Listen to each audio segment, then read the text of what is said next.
Hey everyone, you're watching RPadTV 3000. I am Raymond. With me today is the excellent Ray Carsillo. Ray, what's going on, man?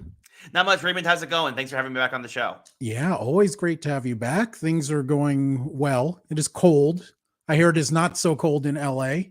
No, it was nice, 72 and sunny again today, even though we're in the middle of Jeez, December. that is good stuff. That is Yeah. good stuff. So today we have a pro wrestling episode. It is a top 10 list, but we're going to do it a little bit differently. We're going to talk about 6 things we liked and 4 things we didn't like about pro wrestling in 2023. We'll be doing 3 likes each, 2 dislikes each.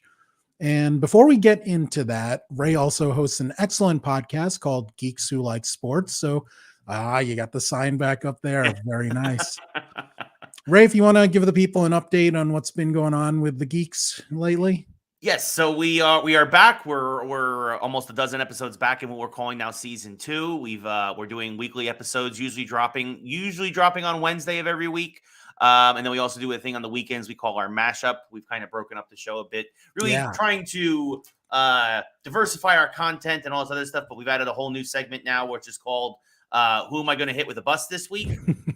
Which is basically who am I super mad at this week? And we've had everybody from the College Football Shadow Council to David Zaslav, the CEO of Warner Brothers. So plenty of people to be mad at every week, it feels like. So that's a new thing that we've been doing with Geeks. That's the kind of world we live in, where people are pissing us off all the damn time, Raymond, all the time.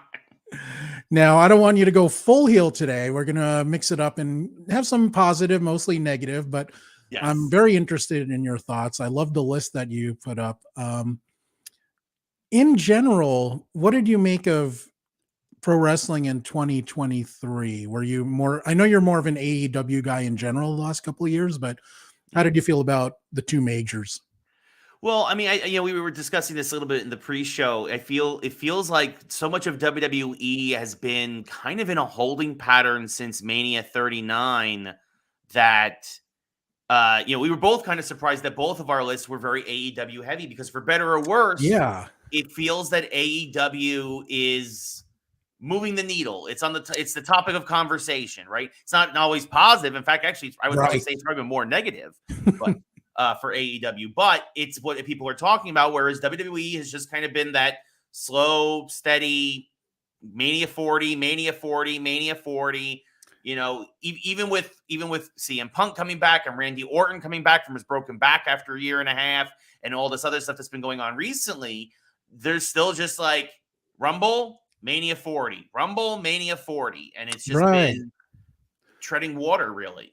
Right. Yeah. The way, and I'm going to bring it back to food. What's that restaurant in the Grove with like the encyclopedia menu? They haven't had a bunch of Cheesecake Factory. So to me, WWE was like Cheesecake Factory this year. There was a lot going on. Nothing super outstanding, but nothing bad either. But it was consistent. Very safe. Yeah. Whereas AEW, they had really awesome highs, but they also had some terrible, terrible lows. Yes, so absolutely, they were more all over the place, which, as you said, makes it probably the more interesting company, if not the most obviously not the most successful financially or ratings wise, but it's the one people are talking about. Now, with that said, let us jump into our picks. And I love your first pick for your favorite thing. I like, this guy has been killing it. Yes, the head of the patriarchy, Christian Cage. Gosh, I mean, talk about a dude finally just being able to do what he wants and just killing it. Like he is one of the top heels in wrestling right now. He just knows how to get heat of all varieties, cheap heat, the good heat, all kinds of. He is the hottest heel probably in AEW, taking real life things and just calling them out.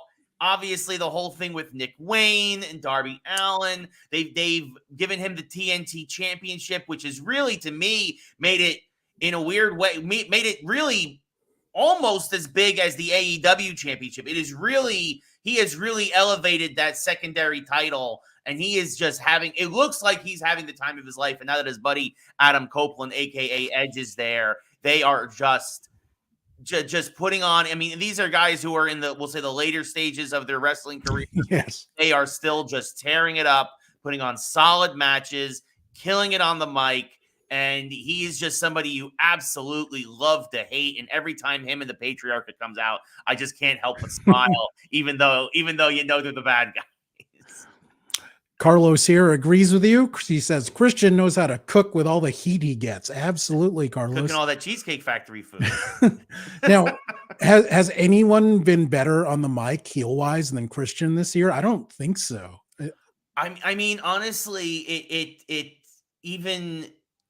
I mean, because heel wise, probably not. Because I was gonna say MJF, but he's turned face at this point. Yeah. So it's like, I really don't think so.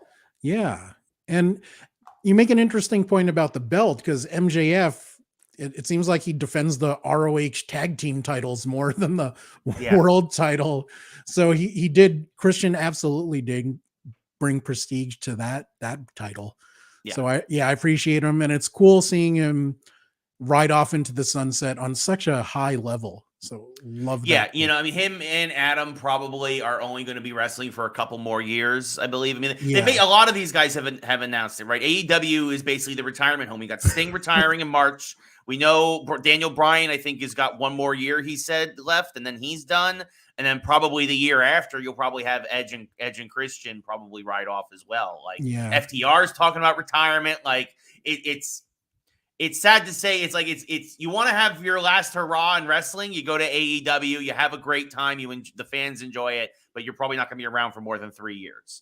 And even Omega has slowed down quite a bit. Yes, he can't work like he used to, like he did in New Japan. Yeah, no, for sure, and and that's why I think he's with Jericho now as a tag team, the Golden Jets. Yes, which, by the way, is just. I'm sorry, like we're not getting to our bad stuff yet, but that could be, depending on how much longer this goes on, that could be one of my worst things of the 2024.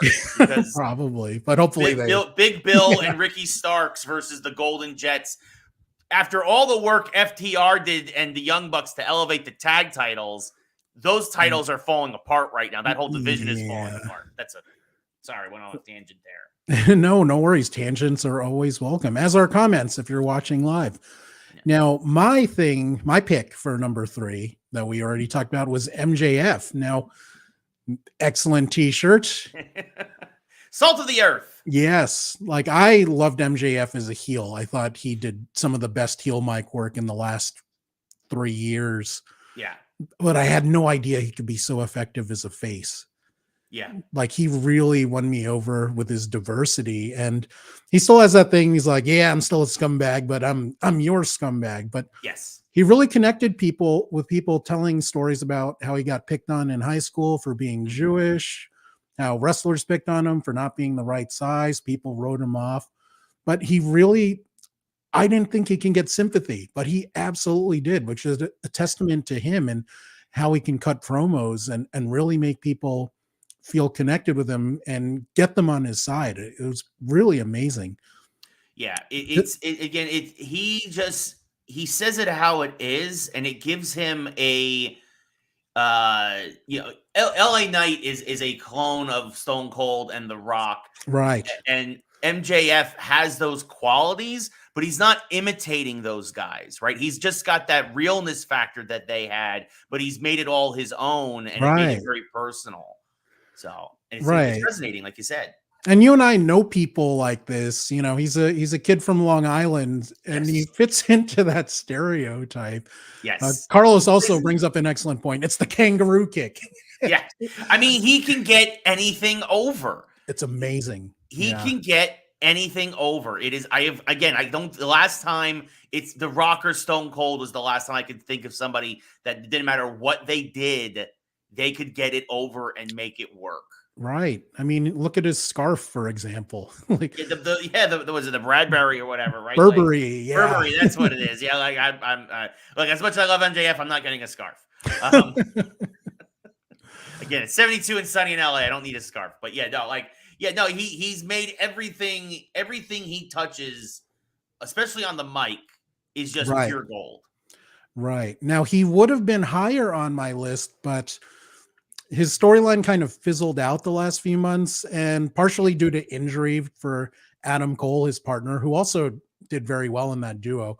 And he's Yes. had his own health problems as well. So Yes. it kind of limited things. Storylines had to get changed and turned around. Yeah. We have the whole thing with the devil mask, which I'm going to ask you about at the end of the show, what your Mm. theory is, but I don't know where that one's going or if it can be salvaged. But yeah, I mean, he was brilliant for like 6-7 months, and it Yeah. kind of fizzled the last two. Now let's go to the dark side and talk about your first dislike, which is a WWE pick. Yes, this is probably one of I think my only WWE pick. Logan Paul.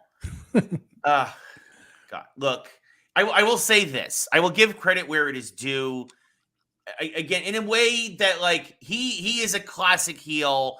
He gets heat. You hate Yeah, him. You hate to see him. But I think the reason why I put him on my dislike list is that you put a title, it's another part-time champion in WWE and particularly on SmackDown. In a weird way, SmackDown had become the flagship show of WWE, but yeah, now with CM Punk over on Raw, with Seth Rollins on Raw, it's going back to Raw a bit because Roman Reigns is never on SmackDown. right, Logan Paul is never on SmackDown. Your title holders are never there. And I right, think that, like, look, Logan Paul, I think as a part-time gimmick was fine, right? But I think that now he's the US champion. I think that you're hurting that title by having him not be there every week. And I get it. He's super busy. And that's probably in his contract that he doesn't have to be there every week. He doesn't have to wrestle all the time. I get it. But I think that, like, you look at what Gunther has done for the IC title, and I think right. Logan Paul is the antithesis of that. And I'm like, I don't understand why you get this thing works. So why not just do that over on that title? Like, Yeah, I get you. I'm split on this one because he does bring a lot of attention that the mainstream stars get, and he does work hard. Like for the celebrities they brought in, like him and Bad Bunny are probably the best ever in terms of the work they put in training. sure. And There's he's no naturally denying athletic. there's no denying his athleticism. There's no Yeah, denying how that he is very solid in the ring. And and he's also very honest about his wrestling skill. I thought it yeah, was actually a credit to him when he said everybody was saying how he saved Rey Mysterio, and he was like, no, we both kind of screwed that up. I was out of position and he came up short, and it was right, just one of those things where like I kind of had to react to make up for my own mistake as much as Ray's, right? right. Which I thought was good because it is true. It is true. It wasn't all Ray's fault. If you watch that. So I do give him credit where it's due. I just don't like that. It is obvious that, yeah, he is basically there because WWE is like, let's get another more mainstream attention that we really don't need because we already are the mainstream wrestling company. Right. And But he's a part-time champion. it does open up the other way too, because his podcast Impulsive is massive. And without him working there, Randy Orton doesn't get on that podcast ever, but he was on like last week or something. So Yeah. I get the symbiosis between it, but I also understand why you're not a fan of it as well. On the thing you mentioned earlier about the emphasis being more on Raw, part of it is also because the TV deal is almost up. So Yeah. they want to sweeten that pot for renewal. And those guys just had a meeting with Warner Brothers Discovery. So that would be hilarious if the show that CM Punk is now on got AEW kicked off of Warner. I don't know. I mean, they've specifically said that CM Punk is the reason why that meeting happened.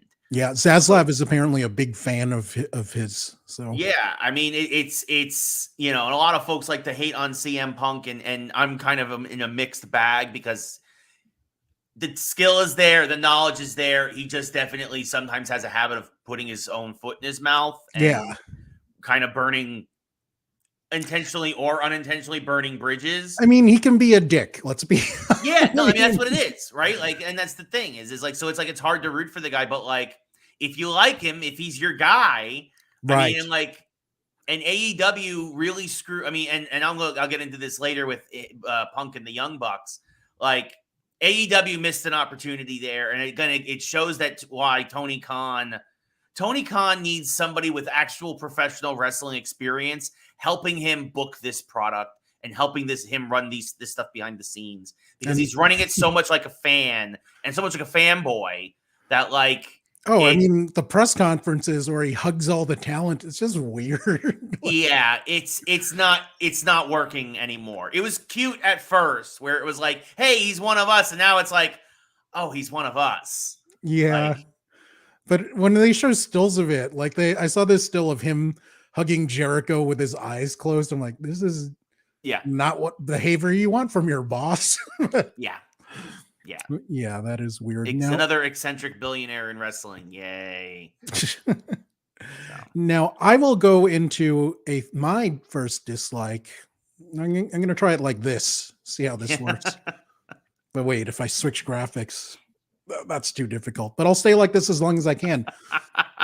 Now, I am a big fan of the Dark Order, specifically the internet version of the Dark Order that was on Being the Elite, which is a show I just usually can't stand, but I loved how the Dark Order was in this. And this was in their heyday when they started on Being the Elite with when Brody was still alive, and he was so funny as the angry overlord boss. Yeah. And after he died and they turned face, they just had such a cool dynamic together. Yeah. But everyone went their separate ways. Right now, it's only Evil Uno, John Silver, and Alex Reynolds. Yeah. And that's not enough. I like all those guys, but they need other people around them because sometimes on their own, they're too much. They need more compliments. Like Anna Jay was funny. Stu Grayson getting his ass kicked by Anna Jay all the time was funny. Yeah. Preston and the cocaine problem he had on BTE. Alex Angel's 5. He was like their bitch that they all picked on. And Colt Cabana he was kind of like the glue because he has more experience than the others. Yeah, so. He was like the wrestler of right.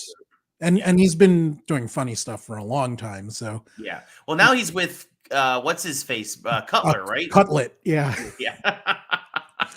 I'm a Cornet guy. It's gonna come out.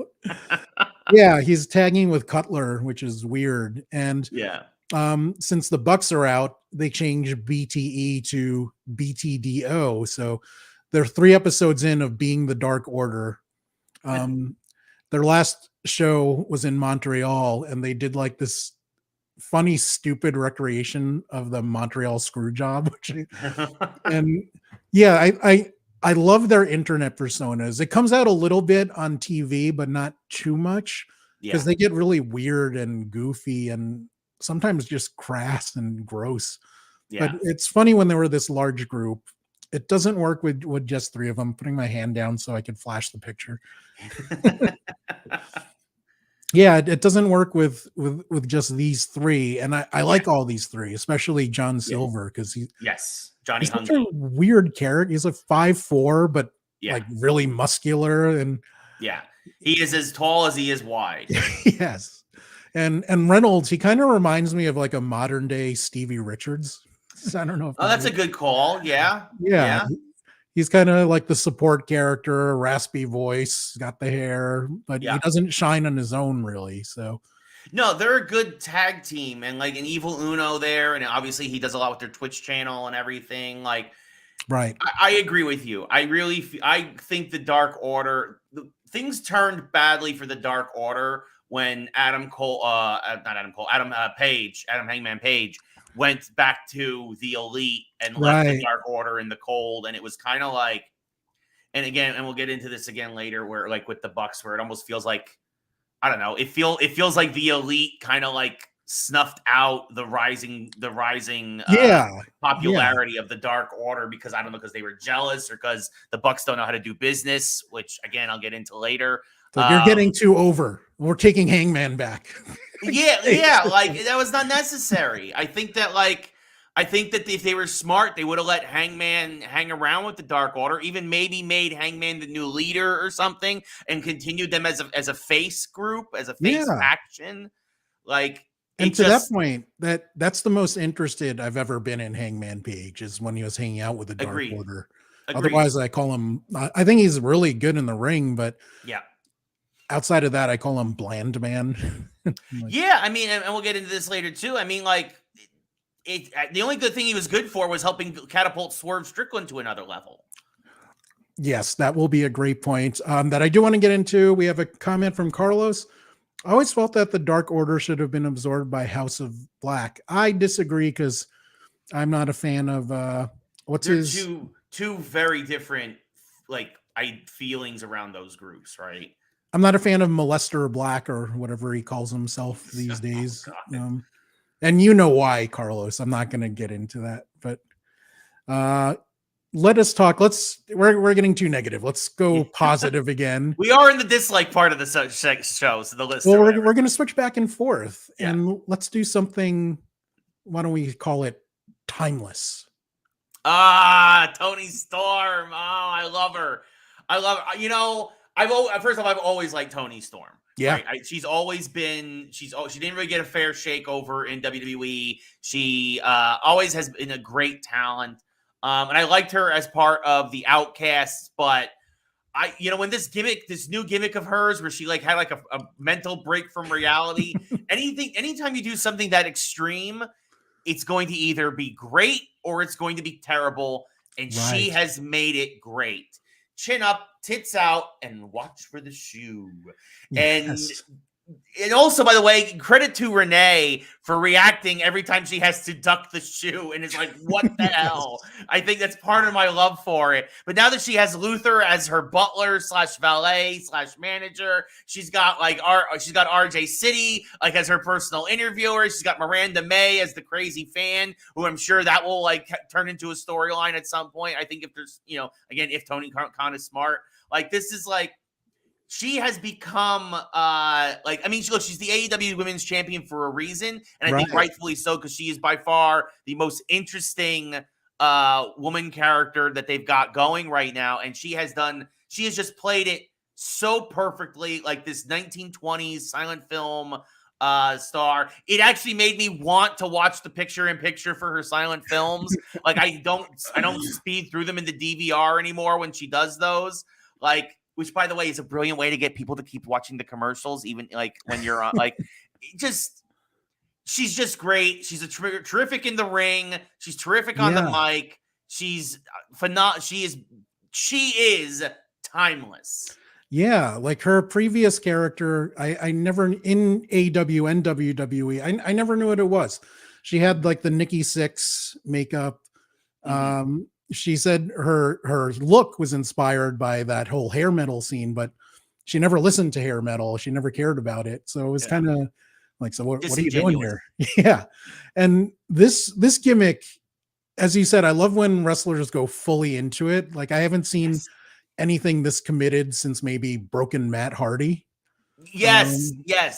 I love how she gets black and white. I was going to say that all her shots are in sepia tone. She purposely looks for a close-up in the middle of the ring before she does her hip attack. Yes. Right? And they zoom in on it. They punch her. I'll say this too. If I'm the director of AEW Dynamite or Collision, I'm having so much fun with Toni Storm's matches because you're doing camera angles you don't normally do in wrestling. You're doing the black and white. You're doing things outside of the box, that we don't see enough of in professional wrestling anymore.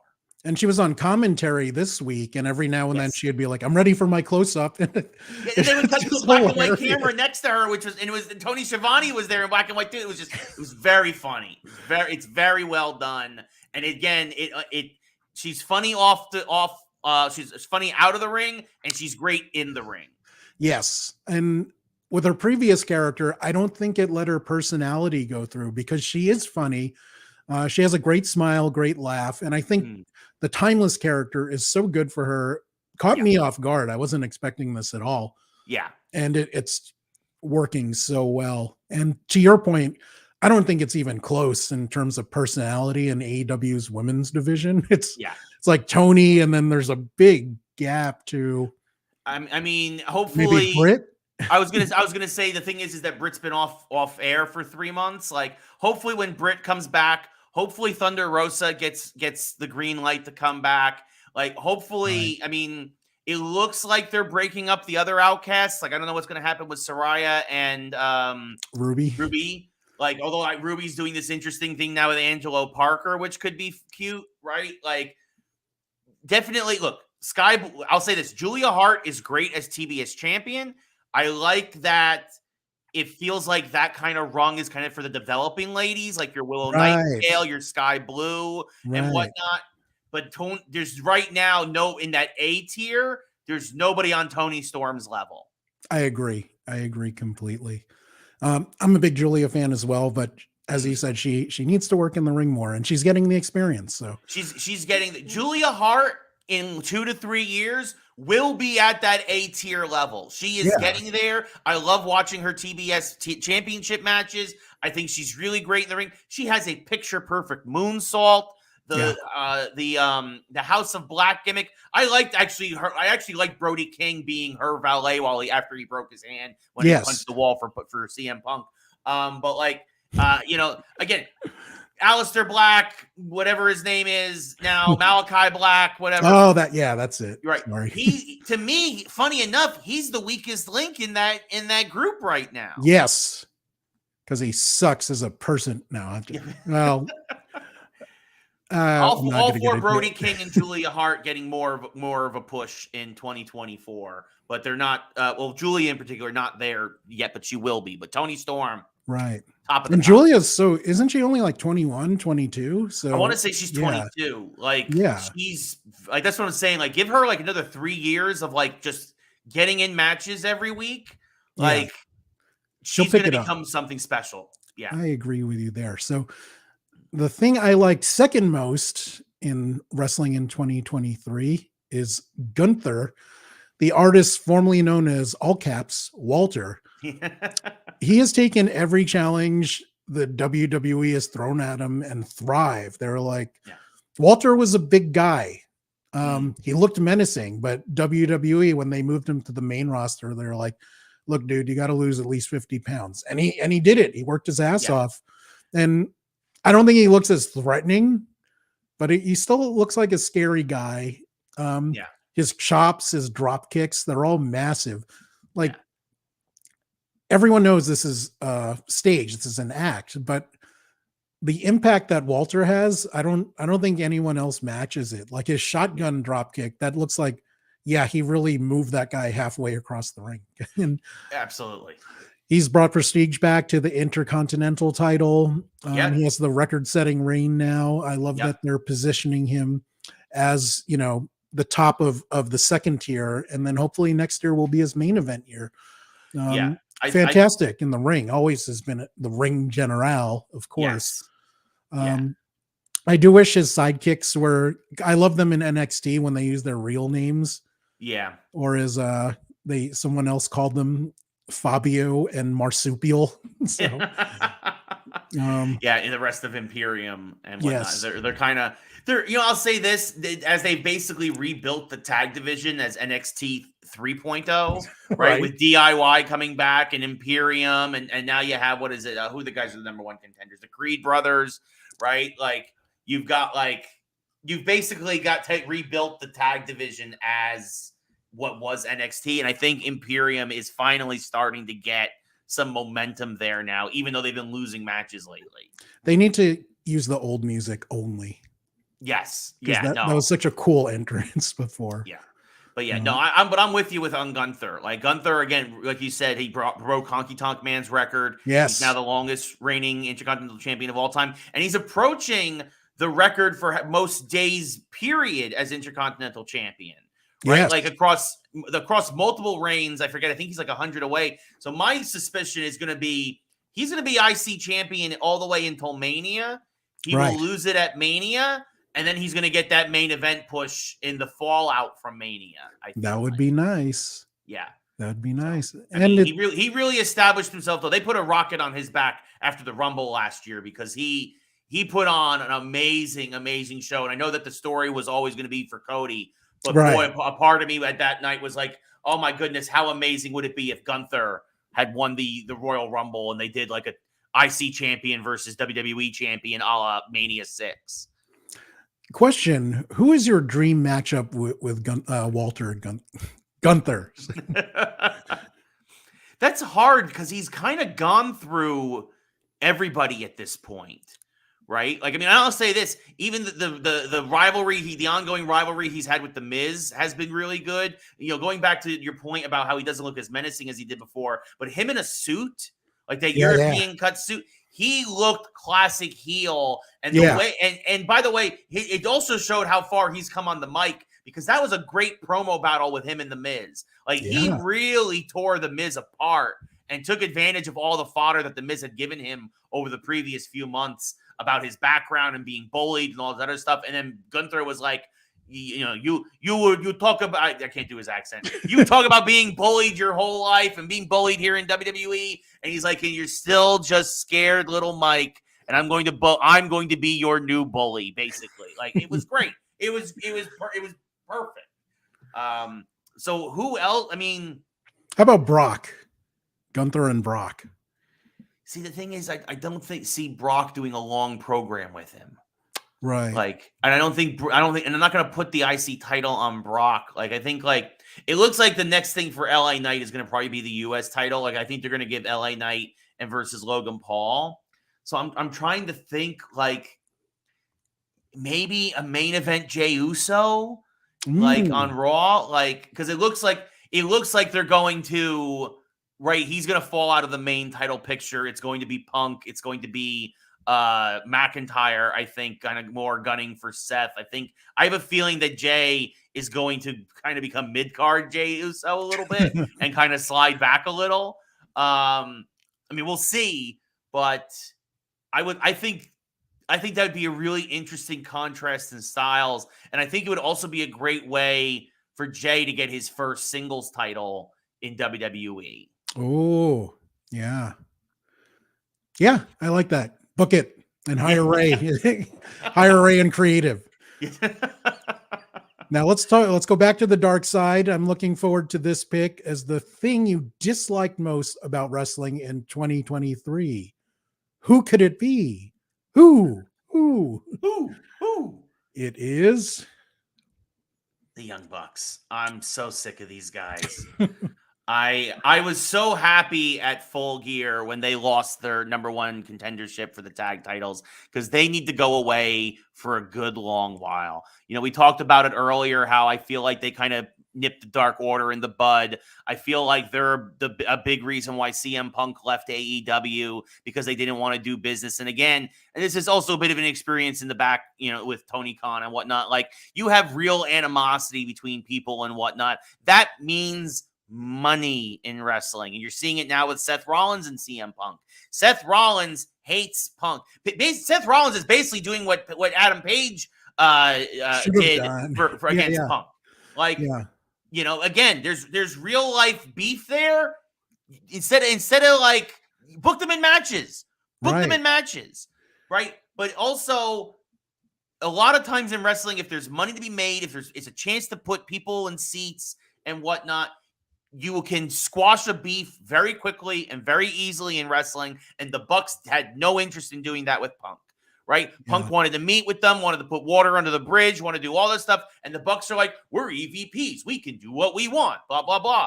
And I really feel like this is the problem with having like active wrestlers having too much of a say in their own stories and in the creative for a company. And I feel like, Kenny is finally starting to back off a little bit with this, right? Like, let him go play AEW Fight Forever. Let him go play with video games and stuff, right? Like, right. And I think the Bucks should go do the same. Like, I feel like as great as they are in the ring, I'm not taking anything away from them as a tag team, and the same with Kenny Omega, obviously. Like, I don't feel like they should be in charge of anything creative, like any major creative stuff outside of their own personal stories. Like, right. and even then, Tony Khan should still have veto power on that. Like, to me, they have too much power right now, and I think everything they're involved with is just garbage. I cannot disagree at all. And yeah, this segment is probably making me too happy. Now, yeah, the example you mentioned about not making money off of real life feuds. I mean, Vince made money off Edge and Matt Hardy when Edge stole Lita from him. I mean, Yeah. come on. If they can make that work, they can make whatever stupid thing they had with Punk work. Yeah, I mean, that's the thing, right? Like, I mean, and like if Bret Hart can come and Shawn Michaels can bury the hatchet, then CM Punk and the Young Bucks could have. And to me, the fact that it didn't was because of the Young Bucks. And because Tony Khan doesn't have the firm hand that is necessary in the back to kind of get a lot of these guys on the same page. And I feel like he's too busy hugging. Well, yeah, I mean, and the Young Bucks are just the big babies. That's all they are. Like, go back to Rancho Cucamonga. Like, it's like you're good. You're good. The company's off the ground. You did what you had to do. You had your run. You've had some great matches. I'm happy if I don't see them on TV for a very long time. Yeah, apparently they're taking a break to figure out how they're going to be heels. I'm like, just be yourselves. I was going to say, you're already heels. Everybody already hates you. Like, it should just lean into it. Yeah, that's it. Yeah, I'm very happy. I'm happy not to see the Bucks for a while. Yeah, I would be even happier if I didn't have to see this lady for a bit. Nia Jax. Yeah. She came back at the Royal Rumble. Mm-hmm. And I thought that was going to be a one-off, but they brought her back. They're pushing her. She's being the monster heel where, I don't know. She hasn't hurt anyone yet.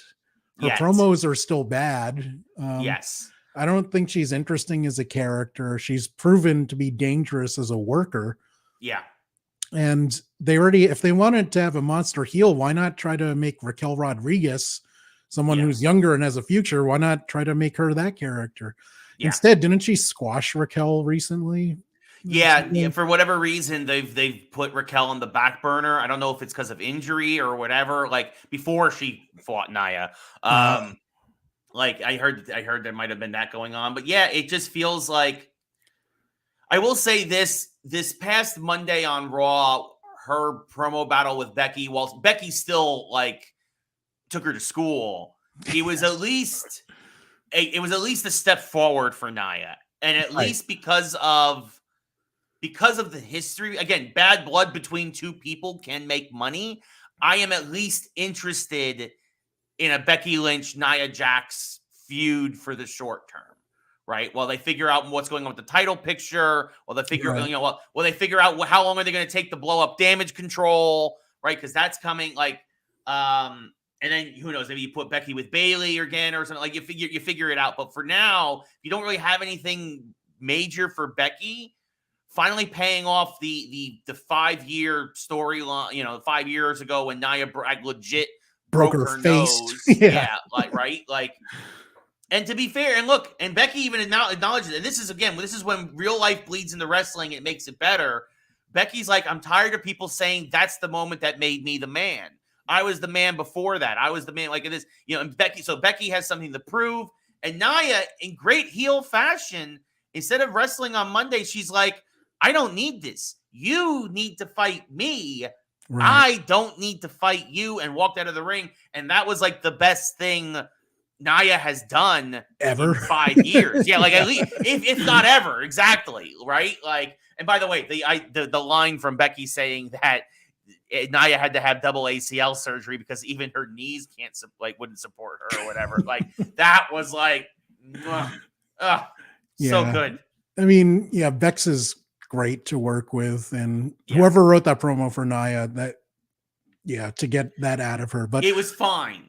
Which is the best you can hope for right now from Nia Jax. Yeah, I don't know why she's still around. She must have like a powerful cousin or something. I don't know that. I don't know. Some former WWE Hall of Fame champion or something. I don't know. Let's catch up on the comments for a bit. Carlos adds, for the Bucks, be themselves and pretend everyone is Punk. Yeah. Yeah, that could work. And for the Bucks, I do not love Nia's hole. Okay, that might be the best thing. That is that will go down in infamy. My hole. Yes. And She didn't lands she on the get like a apron. sponsorship from some bidet company? Oh with my that? god. Yeah. And this is an Preparation H. interesting suggestion. If not Raquel, I'd like for Piper Niven to be given a good heel push. Yeah. Yeah. Her paired up with Chelsea is working, but I kind of don't know if it works with Chelsea because that's more of a comedy heel character. Yeah. And Piper has had to play to that level. But I Yeah. agree that she would work well as a monster heel. I'd love Yeah. to see that over Naya. Yeah. 100%. And we know Piper can work. We know she can do what we know she can go in the ring. And yeah, there's Naya. But yeah, I think Piper uh would Better be than great. this. Would absolutely be great. They just got to figure out the storyline, and Yeah. until they take the tag titles off of Chelsea and Piper, I think they're fine together. I think it Right. does feel like they are going to do that soon, maybe with Katana. And I can't think of her Caden Carter. Kaden and Katana. Yeah, exactly. So I feel like they're gonna build up the women's tag division finally, and I think that they're gonna give those titles a little bit of prestige. And Yeah. then I think it's time for Piper to squash Chelsea and then start squashing everybody else and Because she start can. yes, and then start going for a proper run. I think that's a great comment. Yeah, Speaking of tag teams, I miss the Iconics. me They were too. funny. And They were great. They were great. And I mean, I don't blame them though for wanting to do other things and being like modeling's a lot easier than wrestling, yeah, not getting So my ass kicked every week. So, yeah. yeah, because they were great. And they also I forget they went to well, now it's now TNA again. It was Yes. Impact, now it's TNA Yes. again. They went there for a little bit and had a nice little run there. Yeah, I mean, but I don't know. It would take a lot probably to coax them back out of retirement, I think. We'll see. It's a new WWE with Hunter in charge of creative. So let's see how that works. Now let us go into our number one picks. I loved your number one pick. This is someone that I always thought was great in the ring, but I never Yeah. thought would reach the level he's at now. Why don't you tell us more, Ray? Yeah, I'm especially over the last 3 months in particular, but I think he's had a great year overall. Swerve Strickland is now main event material, and I don't know. I don't think they're going to give him the Continental Classic and give him that Triple Crown championship, but I definitely see him inserting himself into the main title picture very soon and staying there for a very long time. He has just put on every match he puts on is just banger after banger after banger. And then all the promos that he's been doing lately, I think pairing him with Prince Nana has been absolutely perfect. Yeah, yeah, like just swear, yeah. I swear I when I love drive the my, embassy. it's great. I think the whole thing with Hangman, it made Hangman. It kept Hangman relevant, but it absolutely catapulted Swerve into another stratosphere. Absolutely. I mean, the iconography that came out of that Texas Death Match at Full Gear is going to live in wrestling history. I mean, like, we've seen Crimson Masks before.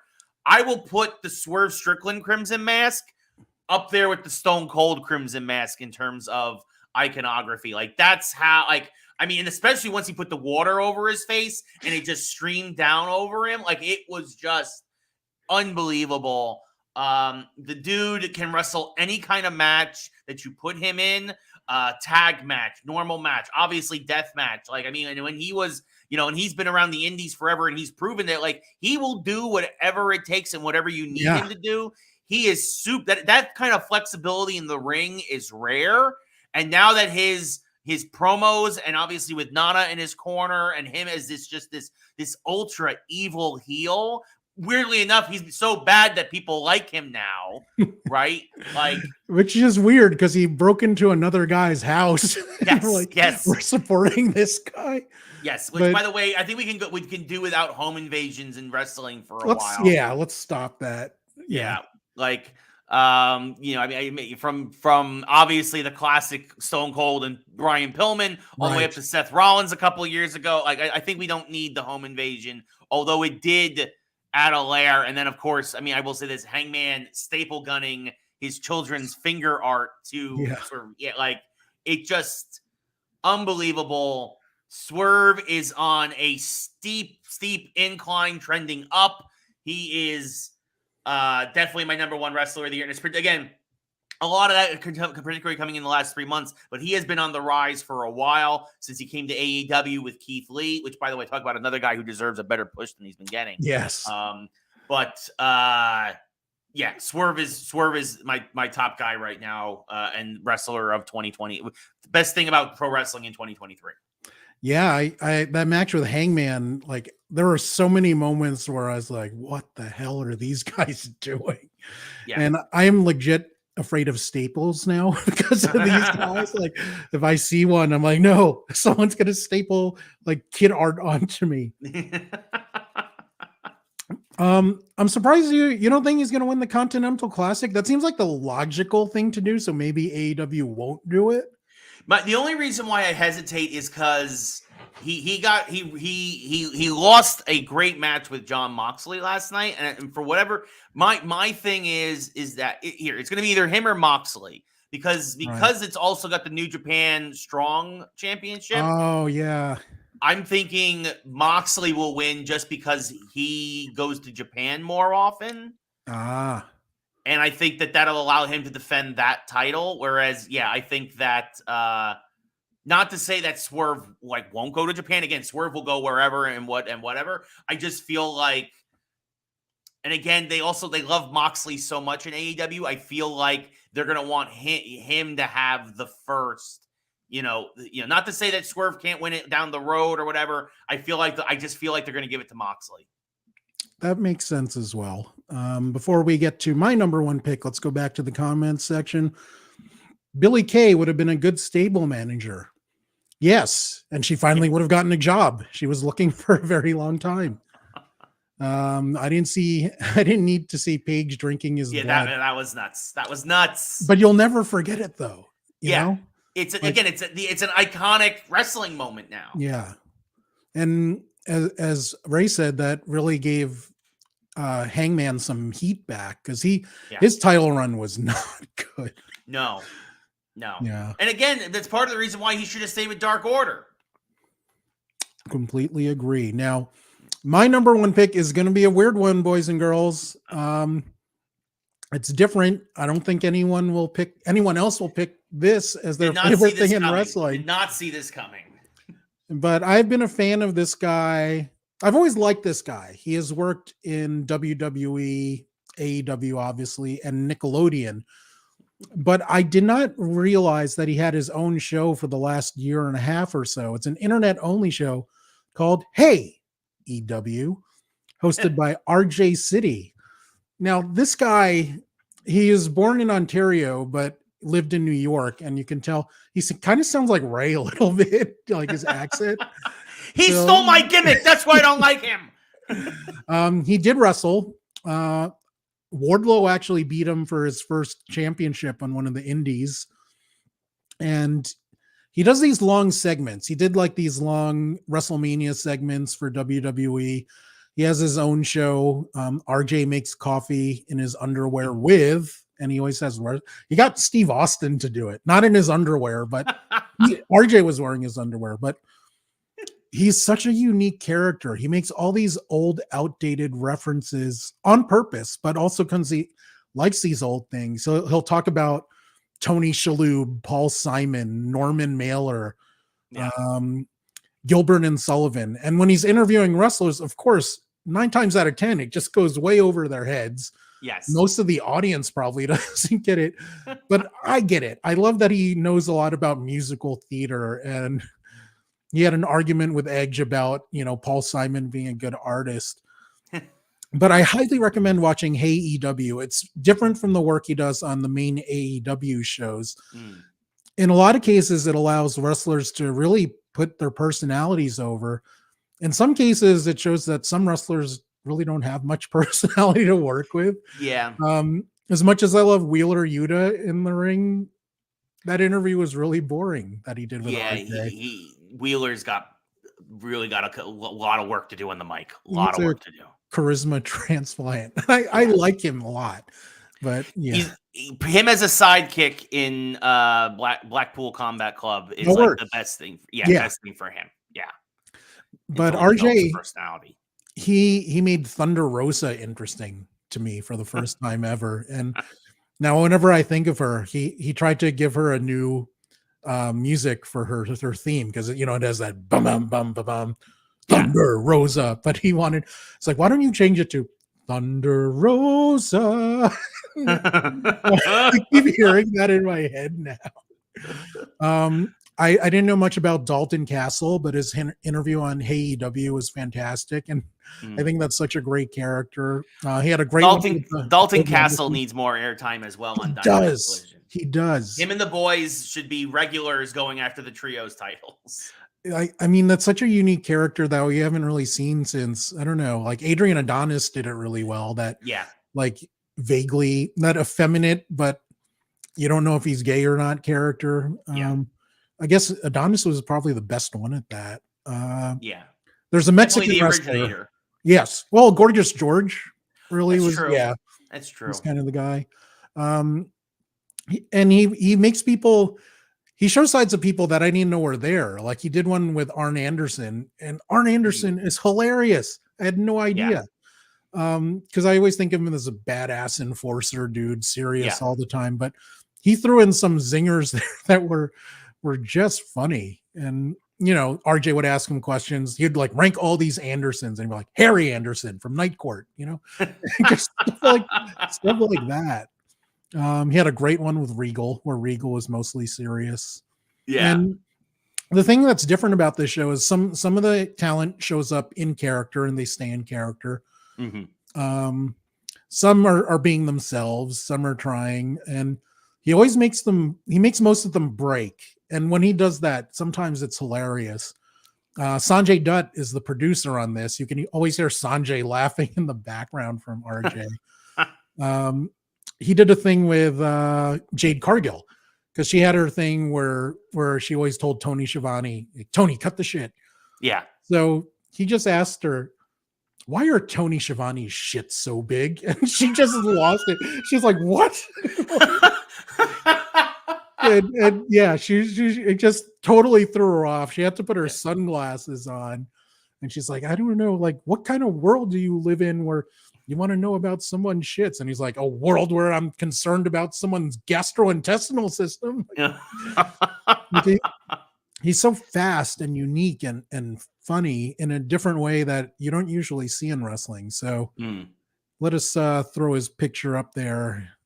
Here is RJ and some mark that he had on. The big boss. Surprised he's not hugging him. Yes. So hey EW has been my favorite thing. And RJ City has been my favorite person in wrestling this year. So I am thankful for both those guys and that show.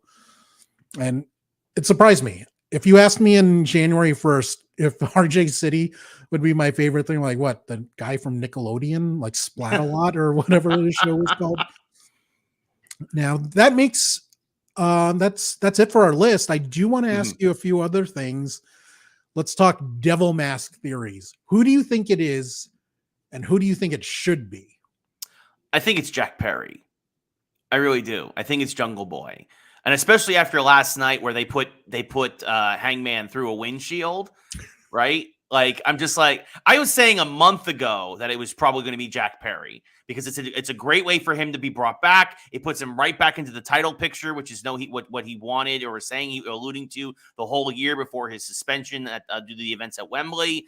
I think it just makes the most sense that it's going to be Jack Perry, as much as I would say it would be a lot more interesting if it was like Britt Baker, right? Or, you know what I mean? Like, I'd love for it to be Britt, and she comes back and she's like, I'm just starting with MJF because it's his fault that Adam is hurt. Sorry, I had to do it once. I had to get it in once.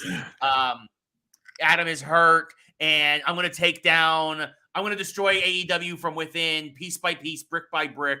And then I'm going to get my title back, and this is going to be the Britt Baker show again. I think that would be infinitely more interesting. But I think this is just going to be Tony Khan's way of being like, hey, Jack Perry's back. His suspension's over. Yay. And now he's in the title picture again because he's a one of the 4 pillars and all the other stuff. Even though, I guess, even though I don't really think, I mean, look, I don't know. I guess Tony Khan's a Beverly Hills 90210 fan or something, I guess. Like, I think Jack is fine.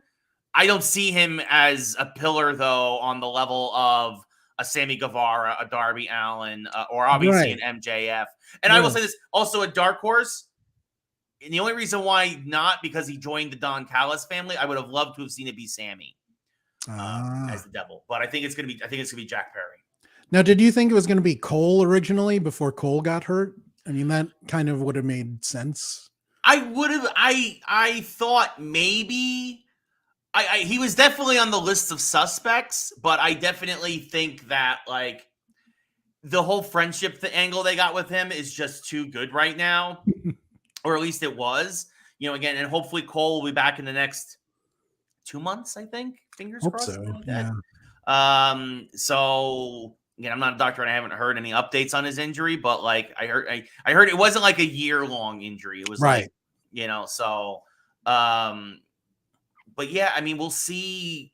We'll see. Yeah, I don't think it's Cole. I thought at first maybe, but now that once the injury was legit, I'm like, it's definitely not him. Right. And it could be anyone at this point because they've had different people of different sizes wearing the mask. That's also true. One was obviously Wardlow. You could Yes. tell like his hair was like sticking out of it. Well, you know, and that would be an interesting thing. What if there's a whole bunch of devils? Right? That would actually be an interesting theory, is that we keep thinking there's a devil. What if it's like a faction of devils and it's literally just everybody that MJF has wronged over the years? Which like is we a keep big saying, list. But that's what I'm saying. Like we keep saying all these different suspects. What if it's all of them? What if it is Wardlow and Jack Perry and Cole and you know, Roddy Strong and all these other folks? Like that would be fascinating. That would actually be the most interesting scenario. And honestly, I never thought of it being a group, but that would, because I don't like this angle. I think it's like the Black Scorpion. I think it's overplayed. I think they've gone it's too long now. It's too long. Just show us who it is. Let's move on. But making it a faction, that could make things more interesting for me. So I do hope that it ends up that way. If you have a theory out there on who is wearing the devil mask, I'd love to hear it. Yeah, that could be interesting. Now, there is one more pay-per-view at the end of the year, but you know, it's December 30th. So will that change anything for AEW in terms of their performance in 2023, or is what they've done, and that'll just be a cherry on top no matter what? I think it's going to be a cherry on top. I think MJF figures out a way to retain again against Samoa Joe, which, by the way, him just dropping the Ring of Honor television title was so stupid. Especially, again, he did it right after a match with Keith Lee. Have Keith Lee beat Samoa Joe. A, it doesn't hurt that title. B, it helps Keith Lee and reminds you, oh, yeah, Keith Lee's a super badass, too. And it wouldn't have hurt Joe, in my opinion. Not at all to lose to Keith Lee. Yeah. Like, and because Joe could even have said, he's like, you know what? This isn't a bad thing. My focus has been on the AEW championship anyway. I was distracted. Keith, have fun with that, you know, whatever C-tier dead organization title for Ring of Honor. Like, he could have turned it, like, been complete heel about it and like easily kept himself flying high. Instead, he just lays it on the ground and says, I'm relinquishing the title. Tony Khan's terrible. I'm sorry. Like, he's got to get better. He's got to get better. Let's hope. Keith Lee reminded me of another RJ joke. He's like, so you're limitless. Does that mean you just go as fast as you want on the freeway? Are you scared that encourages other people not to follow the speed limits? Stuff like that. He even made -1 have fun, and he made -1 break. Well, that's good. He was talking about, he's like, do you have any heat with the kids of other wrestlers? Like, how about Max Hardy? And he's like, no, I'm good friends with him. How about the Guns? Those guys aren't anything like their dad. He's like, no, they're great wrestlers. Then he throws in, what about Sanjay Dutt's son, Satnam Singh? And then -1 just started cracking up. That's great. But that is gold. That is gold, I tell you. Yeah. Ray, thank you for these excellent picks. For everyone out there, I would love to know what you liked and didn't like about pro wrestling in 2023. And the good news is Ray will be coming back shortly at the beginning of January, where we're going to be talking about the Iron Claw, not the Dark Order, the Iron Claw movie. Dark Order, Iron Claw. Dark Yeah. Order, Iron Iron Claw. Claw. It's subtle, but Yes. very, very important. Yes. And Ray, have an excellent holiday. You're actually going to be in my town where I'm going to California. Yes. So I'll have be in a Vegas for the holidays. So. have a wonderful holiday. Thank you. you for watching. Please go to Geeks Who Like Sports and watch that excellent podcast. Like this video. They're all my socials. Subscribe. Totally forgot to plug my merch this episode, but I'll do that next time. Oops, forgot it. This is what happens when you're having a fun conversation with your friend and also trying to produce in real time. It happens. It does happen. It does happen. And we will see you next time on RPadTV, guys. Thanks for watching. Bye.